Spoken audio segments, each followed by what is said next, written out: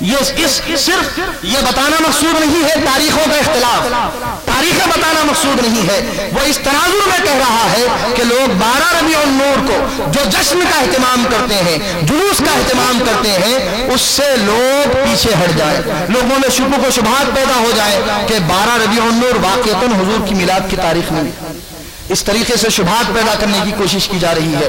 تو دوستو آپ سب جانتے ہیں، مگر پھر بھی آخری بات اپنے ذہنوں میں یہ رکھیں اور اپنے دل میں نقش کر لیں کہ سرکار کا میلاد منانا یہ اللہ تبارک و تعالیٰ کی سنت ہے، اللہ کے پیارے حبیب کی سنت ہے۔ پورا قرآن حضور کے میلاد نامے سے، حضور کا میلاد نامہ ہے، حضور کے میلاد کے تذکرے، حضور کے آنے بھیجے جانے اور مختلف شانوں کے ساتھ، کبھی رحمت کا ذکر ہے، کبھی شاہد گواہ کا ذکر ہے، کبھی ڈرانے والا، کبھی خوشخبری دینے والا، کبھی سراج منیر کہا گیا، کبھی حضور علیہ السلام کو مسلمانوں کے لیے حریص کہا گیا کہ تم پر حریص ہے، تم ایمان قبول کرو اور تم ایمان لے آؤ، اس کی حرص رکھنے والے ہیں۔ مختلف شانیں رؤوف الرحیم کہہ کر حضور کی کہیں شان بیان کی گئی ہے۔ پورا قرآن حضور کی میلاد اور حضور کی میلاد کا تذکرہ ہے، حضور کا میلاد نامہ ہے۔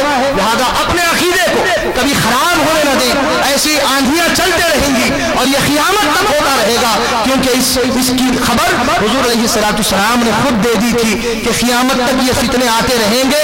لہذا آپ اپنے عقیدوں کی حفاظت کریں۔ آخر میں ایک حدیث پاک سناؤں، حضور علیہ السلام نے فرمایا جو عین آج کے حالات پر فٹ ہوتی ہے، حضور نے فرمایا ثلاث من کن فیہ وجد حلاوت الایمان۔ غور سے سنیں آخری بات، حضور نے فرمایا 3 چیزیں ایسی ہیں کہ جس کے اندر وہ ہوں گی، وہ ایمان کی چاشنی اور ایمان کی لذت، ایمان کی مٹھاس کو پالے گا، ایمان کے مزے کو پالے گا۔ ہر چیز کا ایک مزہ ہے، ذائقہ ہے، ایمان کا بھی ایک ذائقہ ہے۔ ایمان کا وہ روحانی ذائقہ، وہ روحانی سکون، ایمان کا جو مزہ ہے وہ کس میں ہے؟ حضور فرماتے ہیں 3 باتوں میں، 3 چیزیں جس کے اندر ہوں گی وہ ایمان کا مزہ پالے گا۔ وہ 3 چیزوں میں سب سے اول چیز، سب سے پہلی چیز حضور نے بیان فرمائی، حضور علیہ السلام نے ارشاد فرمایا اللہ و رسولہ احب الیہ مما سواہما۔ ایسے کچھ الفاظ ہیں کہ اللہ اور اس کا رسول باقی تمام چیزوں سے بڑھ کر اس کو محبوب۔ سبحان اللہ۔ اللہ کی ذات اور اللہ کے رسول کی ذات، باقی جتنی چیزیں ہیں دنیا کی، وما فیہا، دنیا وما فیہا، ان تمام سے بڑھ کر اللہ اور اس کے رسول کی محبت ہو۔ یہ ایک چیز جس کے اندر ہوگی وہ ایمان کا مزہ پالے گا۔ دوسری چیز کون سی؟ دوسری چیز حضور نے یہ بیان فرمائی، بخاری اور مسلم دونوں کے اندر یہ حدیث ہے کہ حضور نے فرمایا کسی بھی شخصیت سے، کسی بھی اللہ کے ولی سے اس لیے محبت کرے کہ صرف اور صرف وہ اللہ کا ولی، اللہ کا محبوب، اللہ کے لیے کسی سے محبت کرے، کوئی اور دنیاوی مقصد نہ ہو۔ یہ 2 باتیں۔ پھر تیسری چیز جو حضور نے بیان فرمائی وہ انتہائی قابل توجہ، حضور نے فرمایا کہ ایمان کی دولت مل جانے کے بعد پھر کفر کی طرف لوٹنے کو ایسے ہی ناپسند کرے جیسے آگ میں پھینکے جانے کو ناپسند کرتا، جیسا آگ میں ڈالے جانے کو ہم ناپسند کرتے ہیں، ایسے ہی ایمان کی دولت مل جانے کے بعد پھر کفر کی طرف جانے کو ہم ناپسند کریں گے۔ یہ 3 باتیں جب پائی جائیں گی، سرکار نے فرمایا کہ وہ ایمان کے مزے اور ایمان کی حلاوت کو پالے گا۔ دوستو آج یہ 3 اعتبارات سے انتہائی فتنے برپا کیے جا رہے ہیں۔ خانہ جنگیاں بھی ہے، ہماری صفوں کے اندر بہت سارے ایسے موجود ہیں جو پہلی بات اللہ اور اس کے رسول کی محبت کی بات ہے، اس کے سلسلے میں لوگوں کے درمیان شکوک و شبہات پیدا کر رہے ہیں۔ اللہ کی ذات کے بارے میں تو کوئی اختلاف نہیں کرتا، ہر جگہ اللہ کی محبت کی بات ہوتی ہے، مگر اللہ کے پیارے حبیب علیہ السلام کی محبت کی بات آتی ہے تو منافقین وہاں اعتراضات کے انبار لگا دیتے ہیں۔ کبھی علم غیب مصطفیٰ پہ اعتراض، کبھی حضور کی شفاعت کی شان پہ اعتراض، کبھی حضور علیہ السلام کے وسیلے پہ اعتراضات۔ الغرض حضور کی شان کی بات آ جائے تو وہاں اعتراض اعتراضات پر اعتراضات کیے جاتے ہیں، اولیاء اللہ کی شان کا انکار کیا جاتا ہے، اور پھر آج کے حالات کے اعتبار سے آج جو غیروں کی طرف سے، یہ اپنوں کی طرف سے ہے جو بظاہر کلمہ گو ہیں، اور غیروں کی طرف سے آج کیا حالات ہیں۔ آج دوستو مسلمانوں کے پیچھے لوگ پڑے ہوئے ہیں، اور یہ کوششیں کی جا رہی ہیں کہ ان کو ان کے دین سے پھیر دیا جائے، ان کو ان کے مذہب سے پھیر دیا جائے، اور دوسرا دین اپنانے پر مجبور کر دیا جائے۔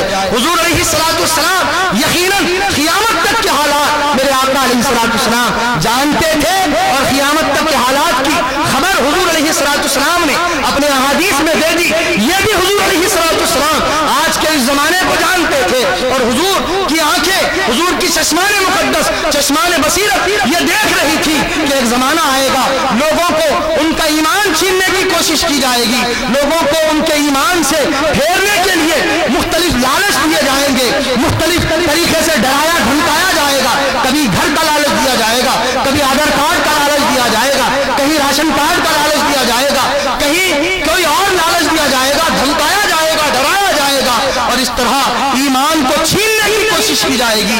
تبھی حضور نے فرمایا اگر ایسی حالات آ جائیں تو سنو، یہ تین چیزیں اپنا لینا۔ سب سے پہلی بات اللہ اور اس کے رسول کی محبت کو ساری چیزوں سے بڑھ کر اپنے دل میں بسا لینا، اور دوسرا اولیاء کا دامن کبھی نہیں چھوڑنا، اولیاء کی محبت کو اپنا لینا، اور تیسرا چاہے تمہارے ساتھ کیا ہی معاملہ کیوں نہ ہو جائے، تم ایمان کے چھن جانے کو ایسے ہی ناپسند کرنا جیسے آگ میں جانے کو ناپسند کرتے ہو۔ یہ حضور علیہ الصلوۃ والسلام ہے۔ ممکن ہے کہ آج کے حالات کے تناظر میں آقا علیہ الصلوۃ والسلام کی حدیث پاک آئی ہو، وارد ہوئی ہو۔ تو دوستو اپنے ایمان کی حفاظت کریں۔ اللہ رب العزت سے دعا ہے یا ارحم الراحمین، اے مولا کریم تیرے پیارے حبیب علیہ الصلوۃ والسلام کے ذکر کی اس محفل کو اپنی بارگاہ میں قبول فرما لے۔ اے مولا اپنے حبیب پاک علیہ الصلوۃ والسلام کے واسطے اور وسیلے میں مولا جن احباب نے، اور بالخصوص ہمارے استاد، ہمارے جامعہ کے استاد مولانا منیر بیگ صاحب، جنہوں نے ہر سال جو اس محفل کا اہتمام کرتے ہیں، غالباً یہ 8ویں محفل ہے جنہوں نے اس محفل کا انتظام کیا ہے، ان مولانا کو اور ان کے برادران کو، ان کے سارے گھر کے افراد کو یا الہ العالمین دین و دنیا میں روزانہ دن دگنی رات چوگنی ترقی عطا فرما۔ اے مولا کریم ان کی عزتوں میں اضافہ فرما، دین و دنیا کی تمام بھلائیاں ان تمام کو نصیب فرما، ہم تمام کی حاضری کو قبول فرما۔ وآخر دعوانا الحمدللہ رب العالمین۔